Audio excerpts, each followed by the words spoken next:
Aplicados os três princípios, né, da autonomia, heteronomia e teonomia, à própria cultura, nós temos aqueles princípios lá referidos ao ser humano. Como ser humano, ou seja, como ser autônomo, ou seja, a autonomia, eu estou referindo, eu tenho como referencial para o meu agir na sociedade a minha própria razão.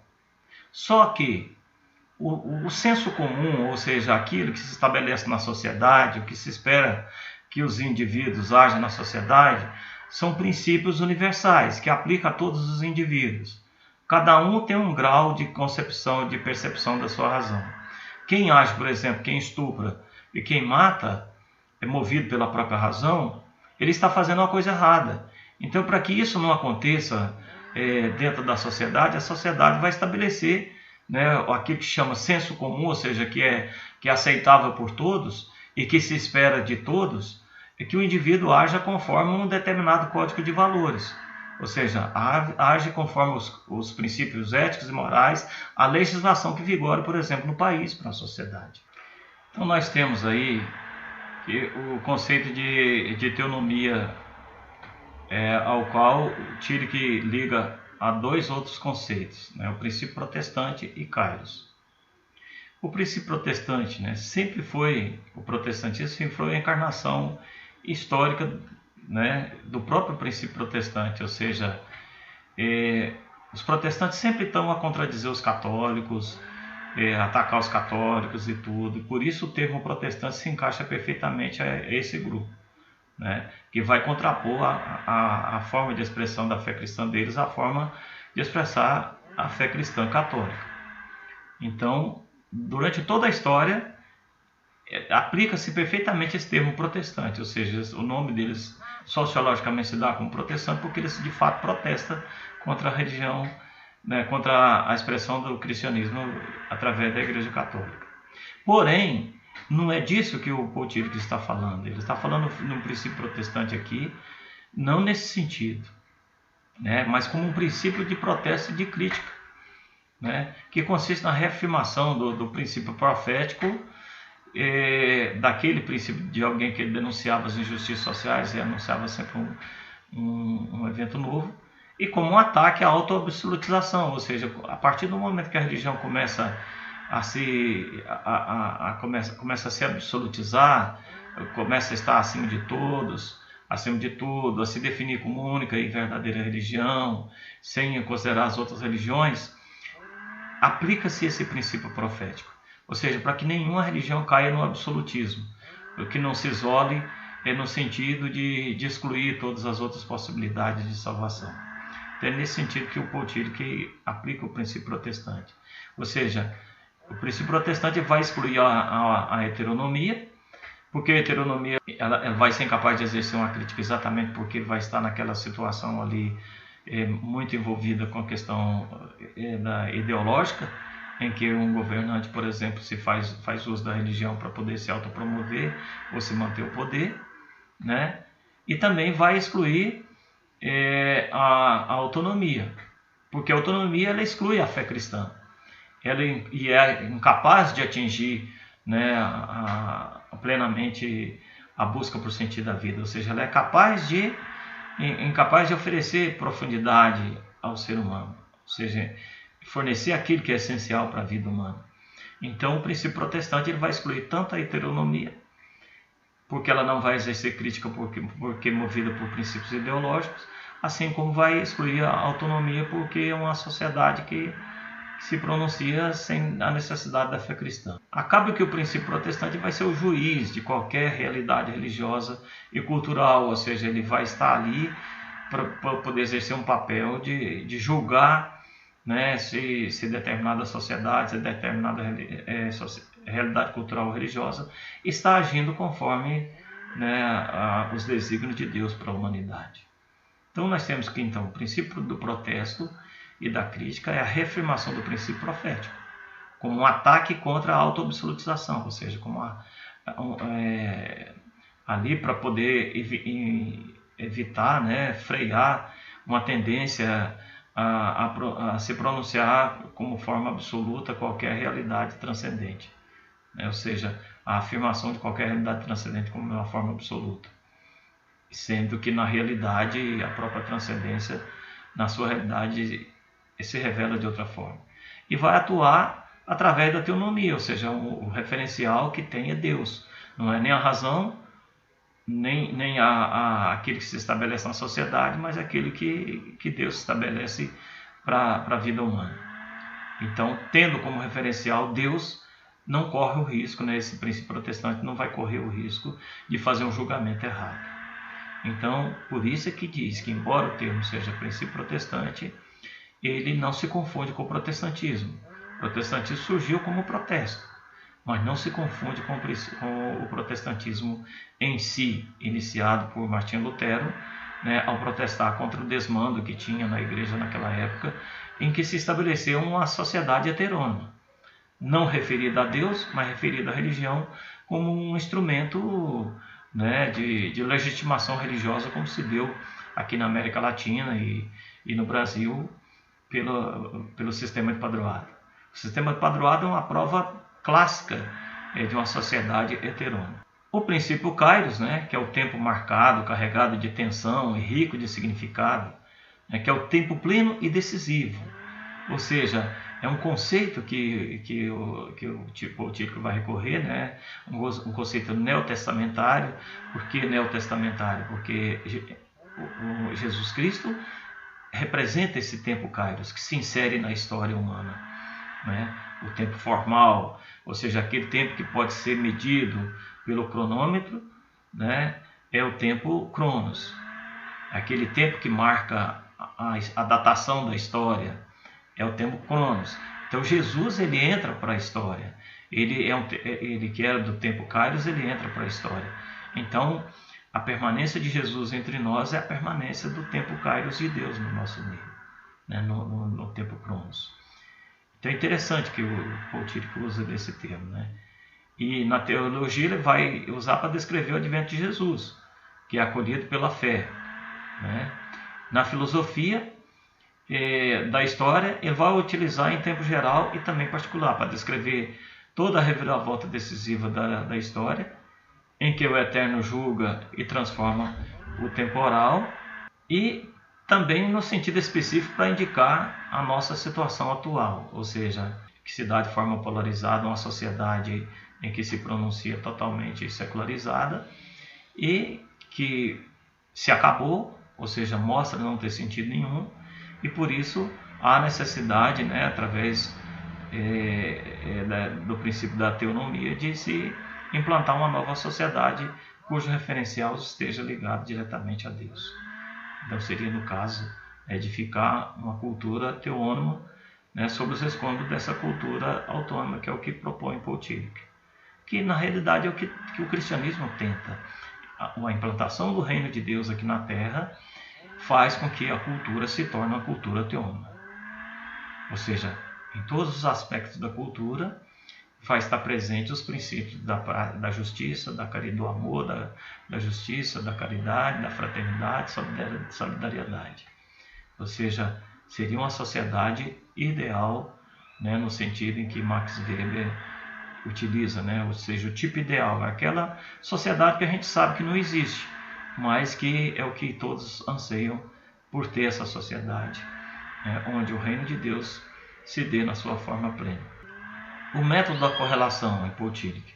A reflexão teológica ela se desenvolve entre dois polos: a verdade da mensagem cristã e a sua interpretação, que deve considerar a situação cultural, ou seja, a mensagem cristã ela tem que vir de encontro com a cultura, né, com a realidade cultural, em que se encontra o destinatário da própria mensagem. Ou seja, aplicando o método da correlação de Paul Tillich à reflexão teológica, essa reflexão vai se desenvolver entre dois polos, ou seja, a verdade da mensagem cristã anunciada por Jesus Cristo e sua interpretação, que deve considerar a situação cultural do momento, né, em que se encontra o destinatário da própria mensagem. Ou seja, a reflexão teológica ela vai criar esse vínculo entre a mensagem cristã e a realidade própria da existência humana. E o método aqui é entendido por Paul Tillich como um instrumento que vai capacitar a teologia a proceder essa relação entre a mensagem cristã e a situação do ouvinte, ou seja, o destinatário da mensagem cristã, que é o homem de hoje, ou seja, inserido ali na sua existência, né, inserido na sociedade. O termo correlação, o método da correlação, se dá entre a razão e a revelação, ou seja, a razão é ontológica, ela não é técnica, ela faz parte do ser, né? Se interroga a respeito do ser, quem sou, de onde venho, para onde vou. É a razão que move a fazer essas perguntas ontológicas. E remete a algo que a transcende a própria razão. Ou seja, a partir do momento que eu pergunto quem sou, de onde venho, para onde vou, o para onde vou vai remeter para algo além de mim, para uma realidade transcendente.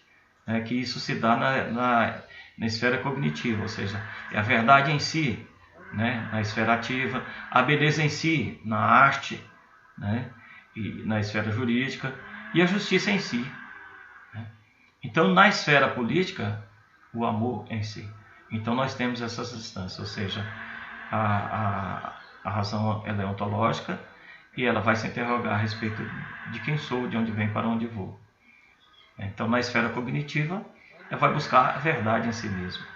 Na esfera estética, ou seja, da arte, a beleza em si. E na esfera jurídica, a justiça em si. E na esfera política, o amor em si, ou seja, a forma com que eu tenho de me relacionar com as pessoas na sociedade tem que estar fundada, né, no princípio do amor, da caridade, da solidariedade. E em relação à questão da revelação, ou seja, a correlação da razão com a revelação. A revelação não vai destruir a razão, mas é a razão que suscita a questão da revelação. Ou seja, a partir do momento que eu começo a me questionar quem é Deus, eu vou me deparar desse Deus que se comunica ao ser humano, ou que se autocomunica no coração do ser humano. Então, é a razão que vai suscitar a questão da revelação. Então, a revelação não exclui a razão. Então, a razão não se opõe à revelação. Essa interroga a revelação na medida em que a revelação significa a reintegração da razão. O que significa isso? A reintegração, a revelação, ela vai moldar a razão do ser humano. Ela vai conduzir a razão do ser humano à sua normalidade. Ou seja, uma razão que é destituída dos valores radicados na transcendência, ou seja, dos valores substantivos da religião, ela pode levar o ser humano, por exemplo, o indivíduo, a um estupro, a assassinar um seu semelhante e tudo. E, no entanto, quando ele está referenciado à revelação, ou seja, aos mandamentos da lei de Deus, que se dá dessa revelação de Deus ao mundo, ela vai promover aí uma qualificação na razão de forma que ela esteja, agindo como um referencial para além de si mesmo e não sobre si mesmo. Poutilho que vai falar sobre a potência do ser em correlação com o não ser.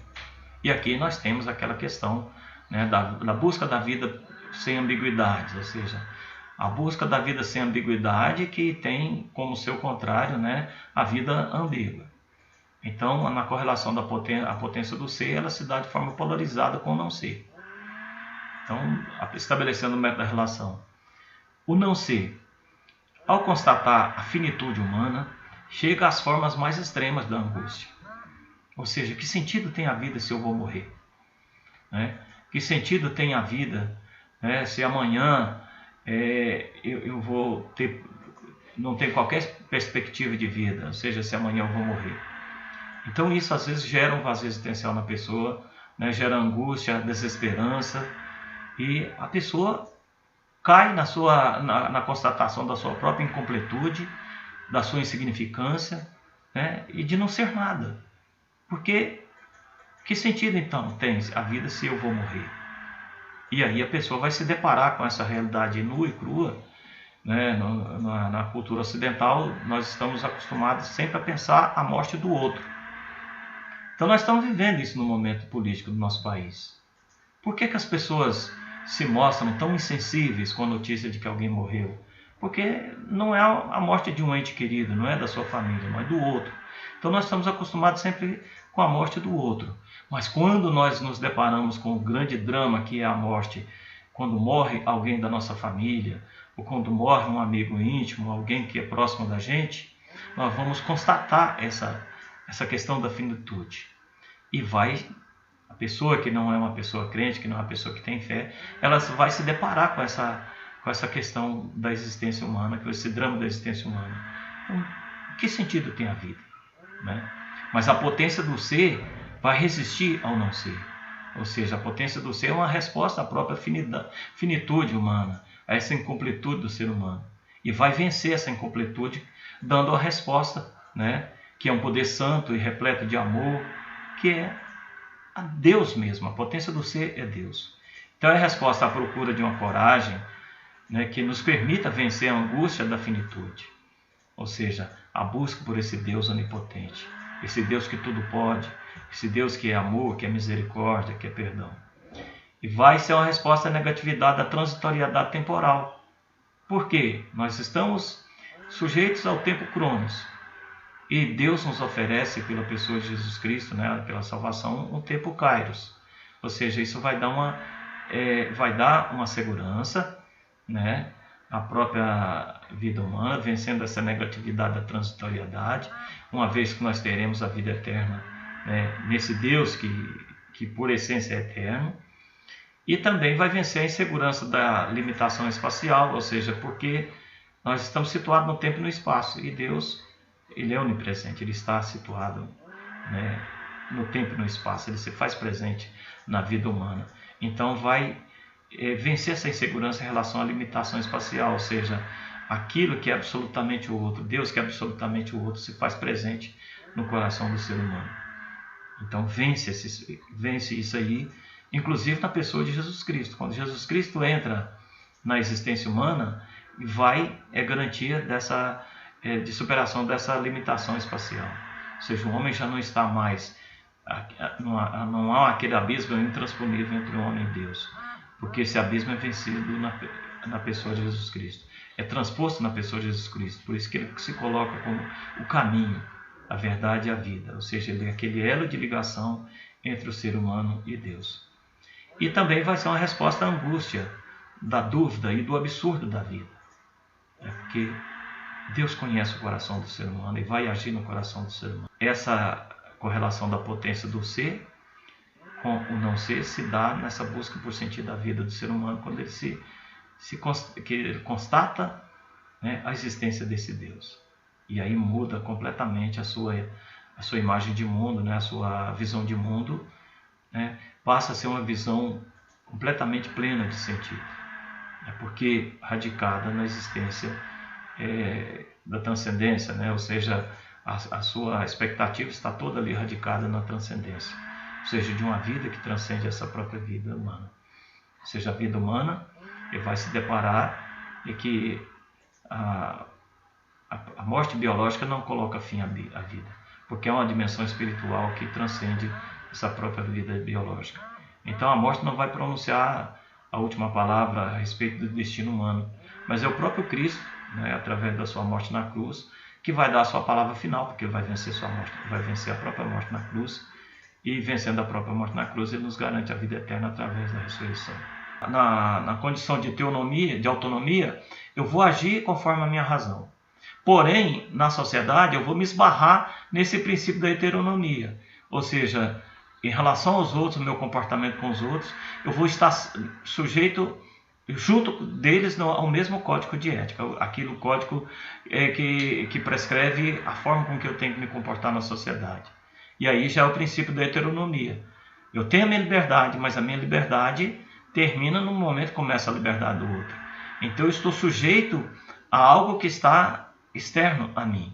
Ou seja, a um código de leis, a um código de ética e tudo, o qual eu devo obedecer para viver na sociedade. Então esse é o princípio da heteronomia. O princípio da autonomia, eu estou referenciado à minha própria razão. No princípio da heteronomia, eu estou referenciado à razão universal, ou seja, aquilo que se espera de todos os indivíduos no seu agir na sociedade. E no princípio da teonomia, eu estou referido não só à razão, não à minha própria razão,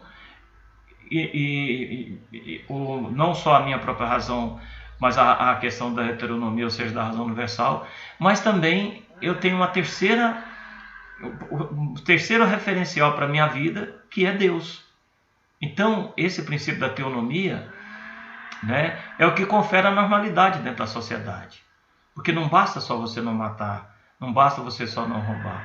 Porque às vezes as pessoas vão, que se está destituída de sentido religioso, elas vão roubar e vão matar, mesmo sabendo que depois vão ser punidas.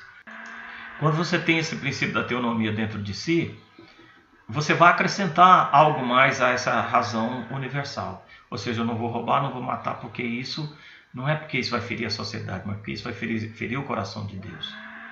Ou seja, vou quebrar aquela relação harmoniosa que eu tinha com Deus se eu roubar e se eu matar.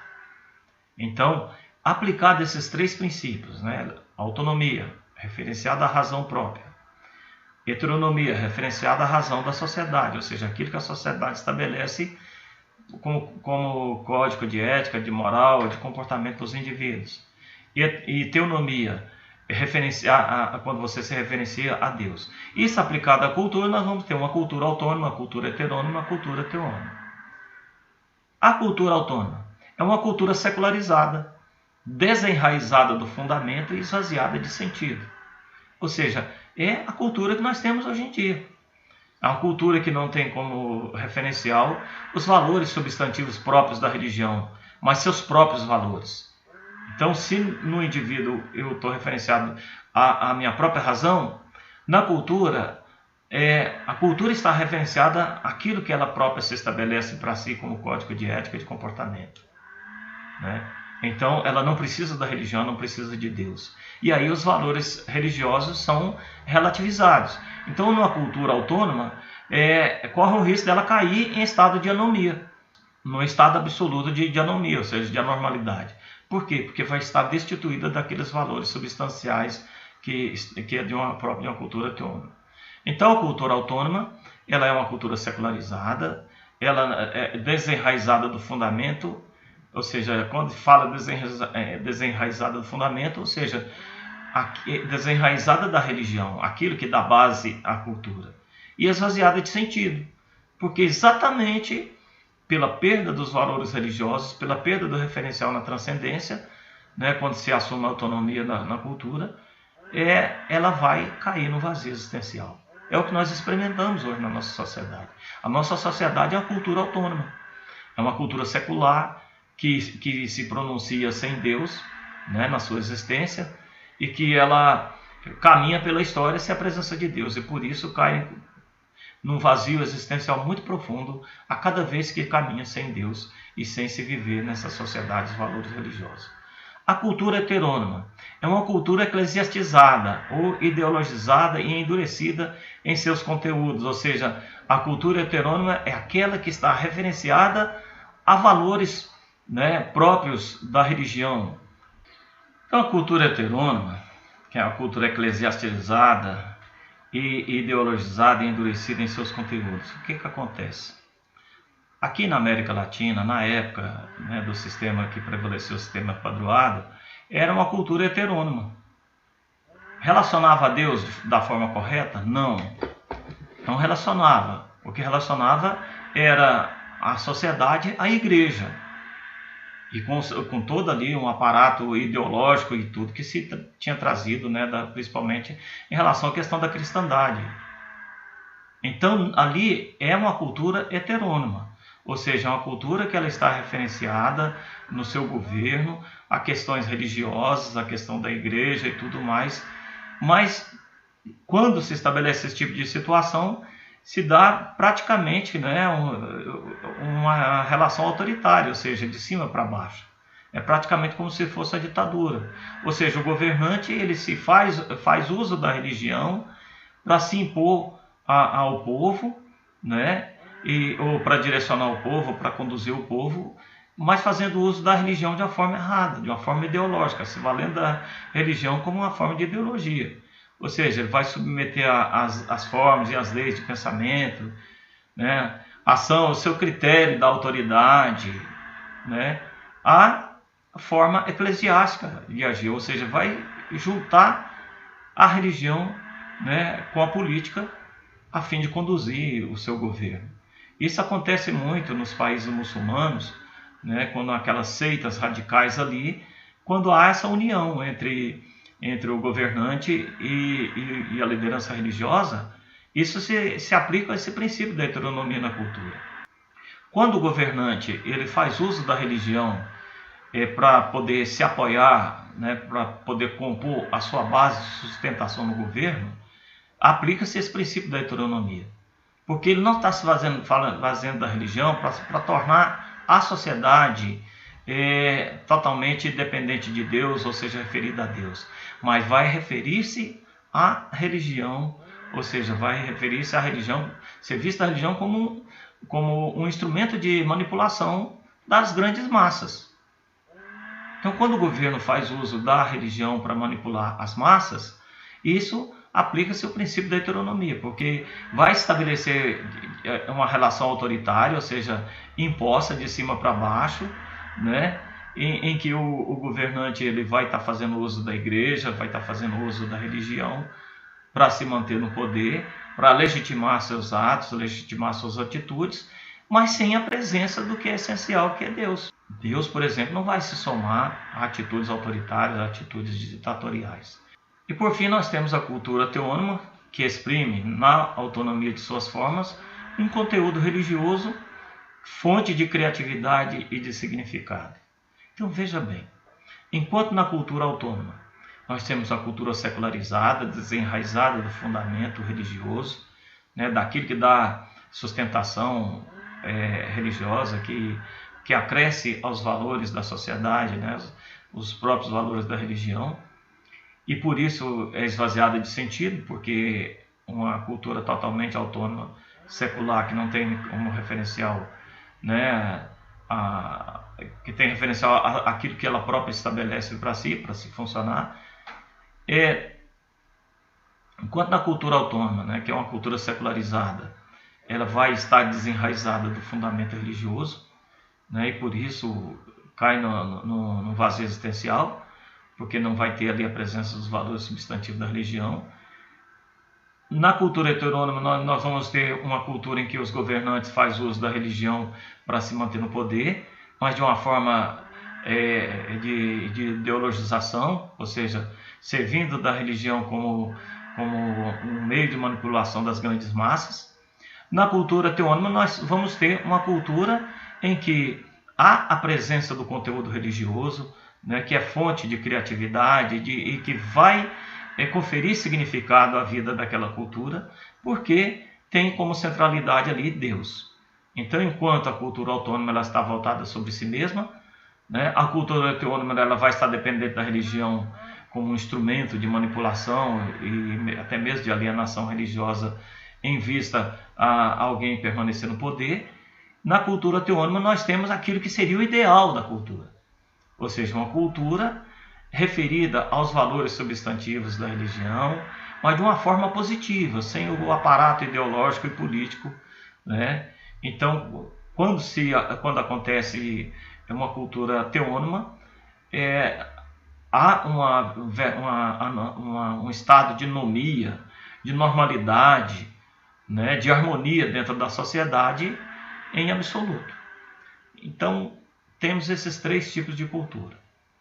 A cultura autônoma é totalmente secular, a cultura heterônima que se vale da religião, mas para fins políticos, e a cultura teônima que é a proposta que se tem, no caso, né, poderia-se dizer assim, num país teocrático, em que Deus é o centro ali, em que a religião e o governo e tudo seguem tudo a religião, mas de uma forma positiva.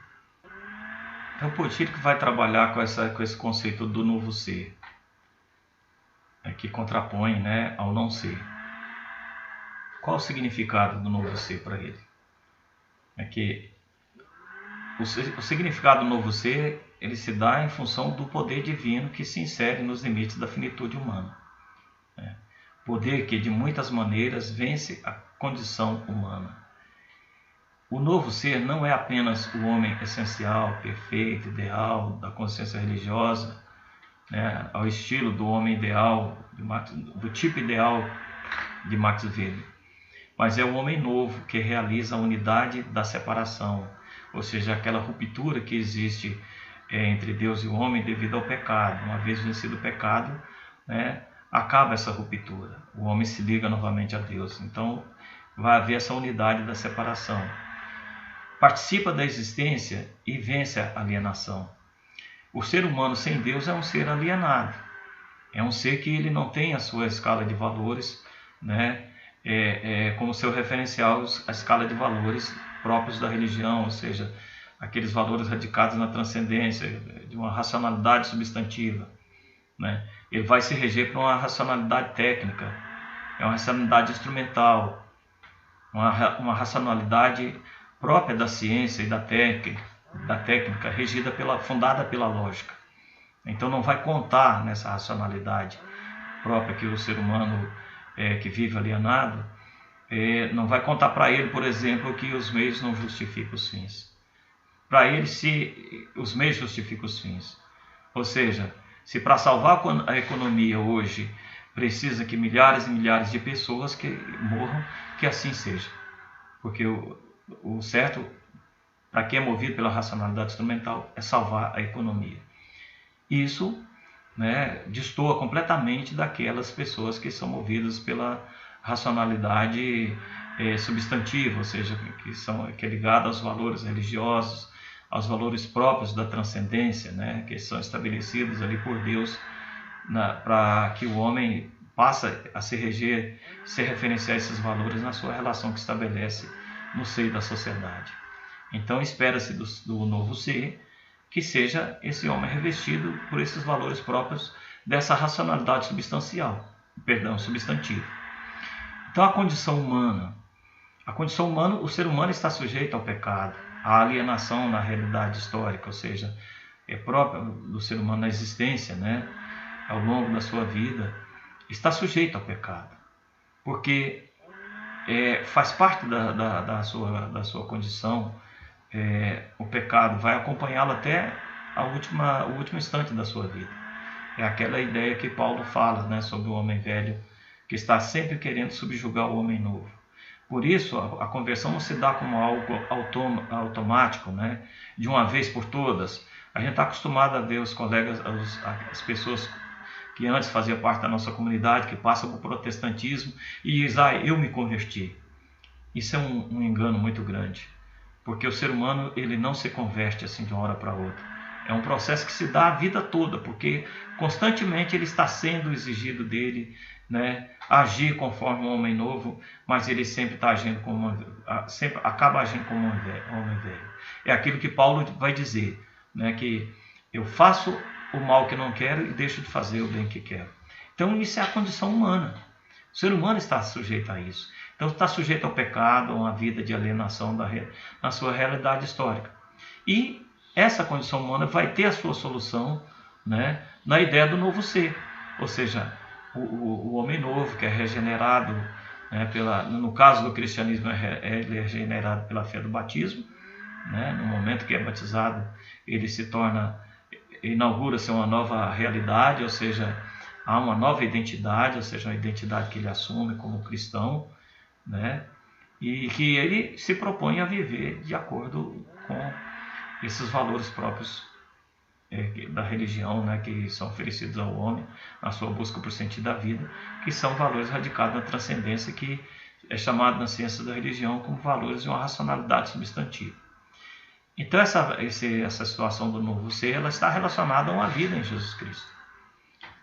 Isso na nossa realidade cristã, ou seja, aplicado ao cristianismo, está relacionado a uma vida em Jesus Cristo.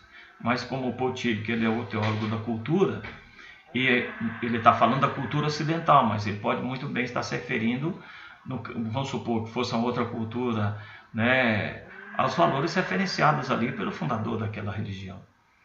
Então, o poder que se tem, que é revestido esse novo ser, vai resplandecer em uma tríplice coloração, como unidade inviolável do centro de seu ser com Deus, ou seja, ele não vai abrir mão da fé, né, do seu referencial valorativo que é Deus, ou seja, Jesus Cristo, uma vida em plena comunhão com Jesus Cristo.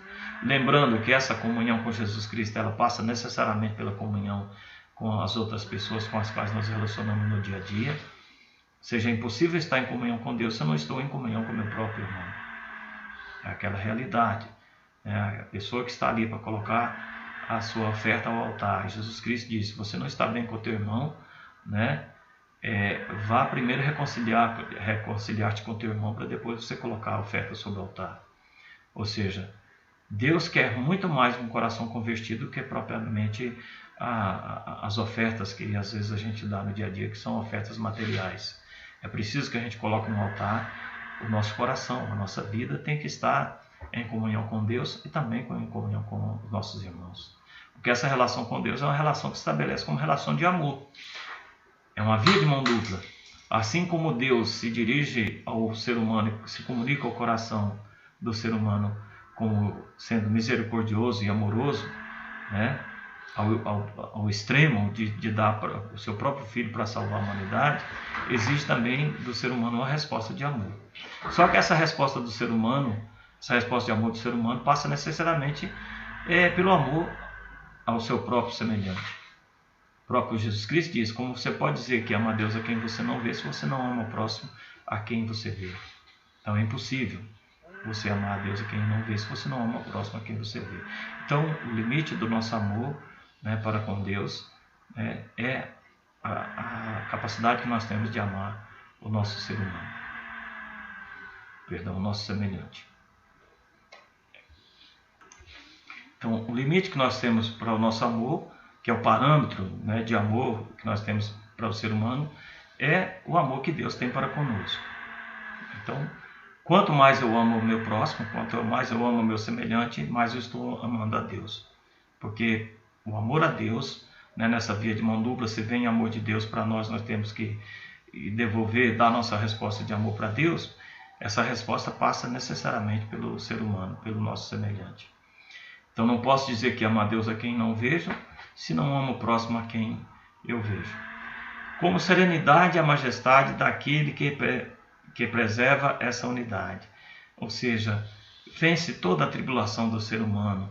Você vai encarar a vida com a serenidade tal, que você tem o controle ali da sua vida, ali em relação ao seu futuro, porque você sabe que a morte não vai selar, né, o seu destino nesse mundo, não vai dar a última palavra, né? Quem vai dar a última palavra é Jesus Cristo, que vai vencer a morte na cruz. Então Potílico vai dizer que o novo ser, ele vai agir com serenidade, né, e a majestade própria daquele que preserva a sua unidade. Ou seja, nós vamos encarar a situação, tudo, as adversidades que acontecem na nossa vida, que é própria da nossa existência, de uma forma completamente nova, né? E nós vamos estar preparados, ou seja, o novo ser, enquanto um novo ser, nós vamos estar preparados, né, contra todos os ataques provenientes da própria existência alienada, ou seja,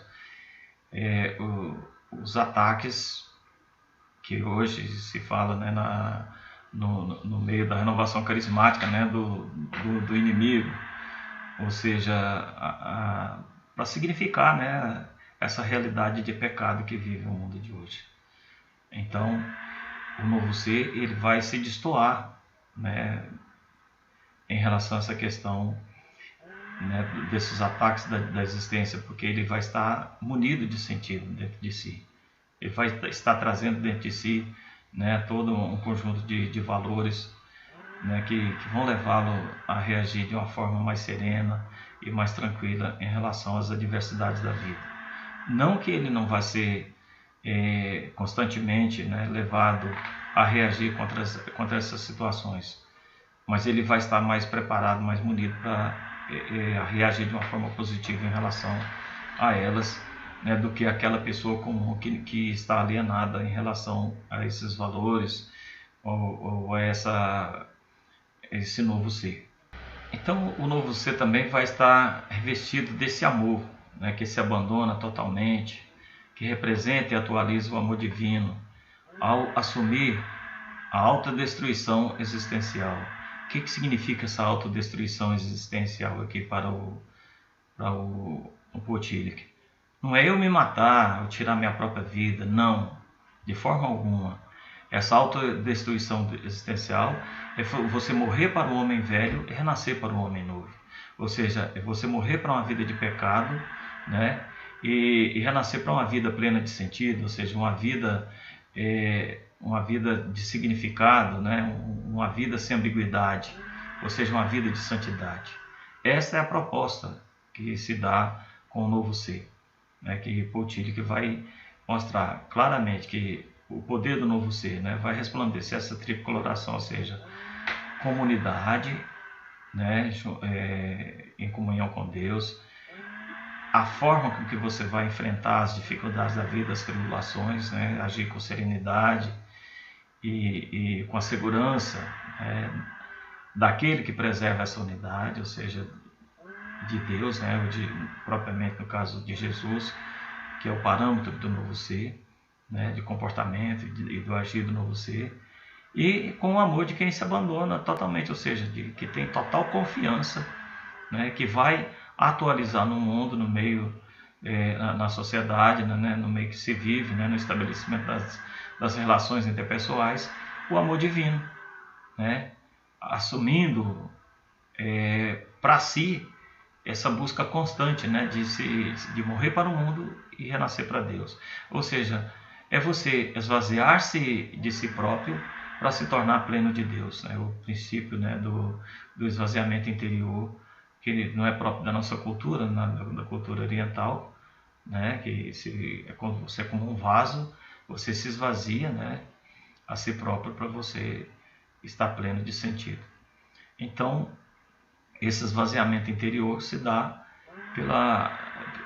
por essa autodestruição existencial, mas não no sentido de destruir-se como pessoa, mas de destruir em si aquilo que faz com que você não seja pessoa, que você não seja o ser, ou seja, aquele que concorre para o não ser. Então você morre para o não ser para você renascer para esse novo ser. Em tudo o ser humano busca, né, realizar-se plenamente, ou seja, ele quer ser feliz, ele quer se dar bem no mundo das profissões, ele quer se dar bem na vida amorosa, em todos os sentidos ele busca a plenitude, busca viver em plenitude. Então, para Paul Tillich, a vida realizada, né, é aquela vida que corresponde à unidade da Trindade, ou seja, a uma correspondência trinitária, né, essa vida realizada. A pergunta existencial sobre a finitude. E o Paul Tillich vai dizer, se responde com a doutrina a respeito de Deus. Ou seja, a partir do momento que você se pergunta, né, você se depara com a finitude da vida, principalmente com aquilo que eu falei para vocês. Enquanto está morrendo alguém que não é do seu vínculo de amizade ou familiar, você não está nem aí. Mas quando morre alguém da família, você se depara com essa realidade. Quantas vezes ali no cemitério, né, eu fazendo a celebração das exéquias, eu vejo tanta gente chorando e eu vejo aquilo ali nua e cruamente. Aquelas pessoas estão chorando pela pessoa que morreu? Ou será? Isso eu me pergunto. E é uma forma, às vezes, assim, até por falta de caridade eu me fazer essa pergunta, mas eu não expresso isso publicamente. Mas às vezes eu me pergunto, será que essa pessoa está chorando pela pessoa que morreu? Ou será que ele está chorando por deparar-se com a condição de finitude do ser humano? Ou seja, um dia eu vou estar nesse lugar aí. Ou seja, um dia eu vou morrer. Ou seja, será que o choro ali não é de desespero por constatar que a morte um dia vai chegar para ele? Então, às vezes eu me pergunto nisso aí. Então, ao refletir muito sobre essa questão da finitude, né, da existência, a gente se depara com isso aí na vida prática. Ou seja, a pessoa está chorando pela morte do outro, da pessoa, do seu ente querido, ali, do amigo íntimo e tudo, ou ele está chorando pela sua própria condição de um ser finito, de saber que um dia a morte chega para ele. A morte vai chegar para todos, né? Então, esse é o grande drama da vida humana. Então, essa pergunta existencial sobre a finitude, sobre esse grande drama da vida humana que é a morte, se responde com a doutrina a respeito de Deus. Ou seja, Deus cria o ser humano, é Ele quem cria, Ele cria o ser humano, dele nós viemos, para Ele voltaremos. Então, quando o ser humano se depare com Deus, sabe que Deus nos garante a vida eterna, né? E a prova disso é que o próprio Jesus Cristo, de um modo único e inigualável, venceu a morte na cruz e nos garante a vida eterna através da ressurreição. Mas para isso é preciso que a gente queira ser salvo. Santo Agostinho disse, né? O Deus que nos cria sem nós não nos salva sem nós. É preciso, para que a gente tenha a vida eterna, que a gente queira e busque essa salvação. Às vezes as pessoas até querem, mas não quer buscar, porque o buscar essa salvação é que é a questão crítica. Porque buscar essa salvação é você viver conforme os desígnios de Deus para a sua vida, né? Qual é a vontade de Deus para a minha vida? Que tipo de vida eu tenho que viver, né? Exige conversão do coração, exige santidade de vida, existe uma busca constante de superação da realidade de pecado, ou seja, de uma vida alienada. Então, a pergunta existencial sobre a finitude se responde com a doutrina a respeito de Deus. Ou seja, no cristianismo se responde com a ressurreição. Ou seja, a resposta à finitude da vida se dá pela ressurreição de Cristo, que garante para nós a vida eterna. A pergunta existencial sobre a alienação, ou seja, que essa vida de pecado, essa vida de ruptura, né, que provoca o estado de anomia dentro da sociedade, se responde com a doutrina de Jesus Cristo. Porque Jesus Cristo vai estabelecer, né, toda ali a forma de como você deve se relacionar com o outro. Em Jesus Cristo nós vamos encontrar atitudes, gestos de alteridade e altruísmo.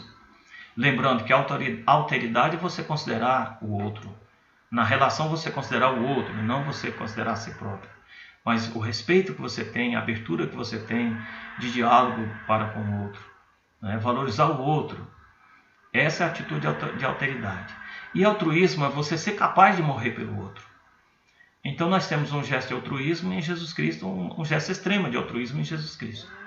Mas hoje, por exemplo, nesse momento do coronavírus, nós temos como gesto de altruísmo aquele médico que mesmo sabendo dos riscos que corre, né, está ali nos hospitais ali se expondo a sua própria vida, mas para salvar a vida do outro.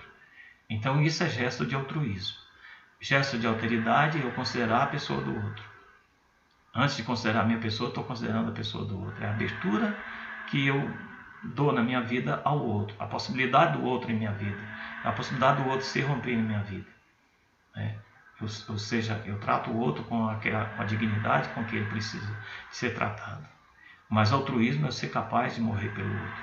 Então essa pergunta existencial sobre a alienação se dá em Jesus Cristo, porque nele nós encontramos o referencial absoluto da forma com que nós podemos, né, estabelecer a relação com o outro, a relação de amor, a relação de serviço, né, a relação de disponibilidade constante para com o outro, né, essa relação de perdão, sermos capazes de perdoar, amar, perdoar, considerar sempre o outro, nos colocar a serviço do outro, nos doar pelo outro, né? Então Jesus Cristo, ele nos ensina, né, para a tessitura das relações na sociedade, gestos de gratuidade, de amor, de doação, de fraternidade, de solidariedade em absoluto. Então cabe a nós, né, termos esse referencial em Jesus Cristo. E aí cabe sempre aquela pergunta, né, sobre essa questão, para que eu não caia nessa vida de alienação. No momento de agir, antes de você agir, se é que você tem tempo para isso, se você não age extemporaneamente, né? Se Jesus estivesse no meu lugar, como é que ele agiria? Qual seria a atitude de Jesus em determinadas situações? Se a gente tiver tempo de fazer essa pergunta, né, nós vamos estar agindo de uma forma correta. E dificilmente a gente vai agir de uma forma errada. Porque Deus, o Espírito Santo, vai estar ali no nosso coração, nos lembrando que a gente tem que agir, que praticar o bem e evitar a prática do mal.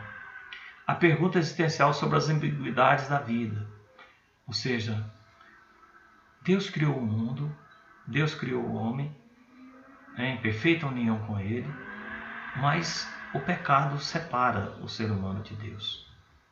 Ou seja, essa ambiguidade do ser humano. O ser humano foi criado para amar, para adorar a Deus. Mas às vezes ele deixa de amar e adorar esse Deus. E por que ele deixa de amar e adorar esse Deus? Porque Deus não cria o homem como se estivesse criando um robô, predestinado a adorá-lo, predestinado a agir de uma determinada forma. Não, Ele cria o homem com total liberdade para aceitá-lo, para ignorá-lo ou até mesmo para negá-lo. Então Deus respeita a liberdade do ser humano. Ele quer ser amado, mas respeita essa liberdade. E nem sempre o ser humano faz uso dessa liberdade. Nem sempre o ser humano faz uso da sua liberdade para praticar o bem. Às vezes está ali a praticar o mal. Então essa pergunta existencial sobre as ambiguidades da vida, ou seja, sobre essa vida alienada, essa vida de pecado, se responde com a doutrina do Espírito Santo. Por quê? Porque o Espírito Santo, lembrando que essa pergunta existencial sobre as ambiguidades da vida se responde com a doutrina do Espírito Santo. Veja bem, numa teologia que fala sobre a temporalidade das atividades ad extra da Trindade, nós temos em Joaquim de Fiore que tem o tempo de Deus, que é o próprio agir de Deus ali na criação. Temos o tempo de Cristo, né, que é o momento da redenção da humanidade, e temos o tempo do Espírito Santo, que presta assistência, né, àqueles que são seguidores de Jesus Cristo, ou seja, os cristãos de modo geral, relembrando em seu coração aquilo que Deus realizou, né, os benesses de Deus em favor do homem, em favor da salvação do homem. Então, o Espírito Santo ele vai estar ali agindo no coração da pessoa, né, para que ele enfrente essas ambiguidades da vida. Então, para que ele saiba dar uma resposta positiva em relação à questão do pecado, à questão da alienação, por exemplo. Então, a realidade do novo ser, né, a presença espiritual, ela é realizada pelo Espírito Santo, ela cria um novo ser, tanto em cada pessoa como na humanidade histórica. Ou seja, o Espírito Santo ele age na subjetividade da pessoa e também age na humanidade histórica, né, na condução da igreja, na condução da missão da igreja, na evangelização e tudo. Então, nós vemos aí a presença espiritual na vida desse novo ser. A comunidade espiritual, né, não se identifica com a igreja, ou seja, a comunidade manifesta, né? Para além dela e mais vasta, existe a comunidade espiritual latente, ou seja, o Espírito Santo em ação por toda parte no mundo, né, nas religiões e movimentos sociais e culturais. E também na igreja, que é a comunidade espiritual manifesta, ou seja, existe a comunidade espiritual implícita e a comunidade espiritual explícita. A comunidade espiritual é, de um modo geral, referida a todas as religiões. E a comunidade espiritual manifesta é a instituição, a igreja. É nela que se faz a experiência da regeneração, ou seja, a participação no novo ser que se dá pelo batismo, a experiência da justificação, né, de ser aceitos por Deus, não obstante nossa impossibilidade de ser aceitos segundo os critérios da lei, e também a experiência de santificação, né, que se dá no fato de sermos inseridos em um processo vital de transformação real, ou seja, através da conversão. Então nós temos aí a atuação do Espírito Santo, né, nessa presença espiritual que se dá no íntimo da pessoa, numa comunidade maior que pode-se dizer que hoje o Papa Francisco chama, né, da nossa casa comum, ou seja, em todas as religiões, e de um modo particular na igreja, né, que é a comunidade eclesial, na qual, né, essa comunidade espiritual vai se manifestar. Então a igreja é a expressão dessa comunidade espiritual que está presente em todas as religiões. E é nela que você vai fazer essa experiência da regeneração, ou seja, da conversão, do batismo, tudo, né? E é nela que nós vamos ser justificados, né, pelo sangue do Cordeiro, ou seja, pela morte de Jesus na cruz e pela ressurreição. E que se dá essa experiência, essa caminhada da santificação.